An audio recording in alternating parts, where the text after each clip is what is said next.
right? If you're paying attention and you care about the environment, at one point or another, you've attended a rally or a press conference or something, and somebody stands up and says, we have a right to clean water, and we have a right to clean air. And yes, you do have an inalienable, indefeasible, inherent human right to a clean, safe, and healthy environment. But that right is of no value if you can't defend it legally, right? So then it's powerful intellectually and emotionally, but when you walk into the courtroom, if you go and say to a judge, I have a right to clean water, he's going to say, good for you.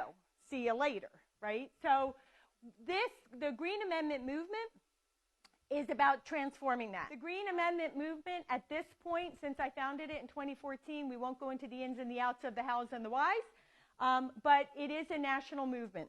3 states, Pennsylvania, Montana, and New York, in that order, have green amendments, each with their own story, New York being the most recent. But all the states in light green have had green amendment language proposed, and those in yellow are either right now in the organizing stages, or we're anticipating green amendment language like super soon, like in Michigan and Wisconsin. The language has been worked up, just hasn't been officially proposed yet. So New Jersey has the opportunity to be the 4th state in the nation to have a green amendment.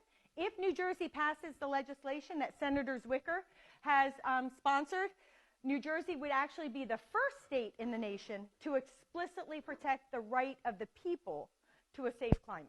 So it can be number 4, but it can be number 1. We're trying to give another tool in the toolbox for any citizen in this state to use the court system when they feel like an environmental injustice has occurred. And so the obvious first one is, well, wait a minute, you're opening up a Pandora's box of frivolous lawsuits, of unnecessary lawsuits.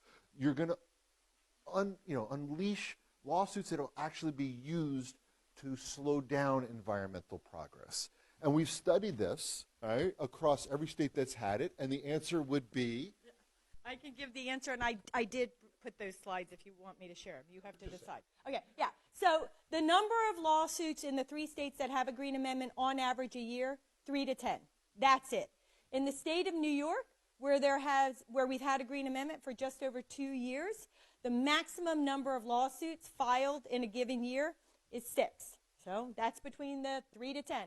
None, zero lawsuits dismissed as frivolous. But despite the fact that that is an often, used refrain, frivolous lawsuit, the sky is going to fall, we have now added a sentence to say no frivolous lawsuits, which, by the way, you can't do anyway without getting into trouble. But we just added the language, so it's right there. But not an onslaught of litigation in every single case that has been pursued has been to address serious issues of significant concern. But ideally, we're avoiding lawsuits because we're all able to advocate for our environmental rights, and our government officials can't just say, well, it's my opinion to protect the environment or not to protect the environment. All government officials have taken an oath of office to uphold the Constitution. So when you advocate for your environmental rights, all government officials have to listen in a much more meaningful way.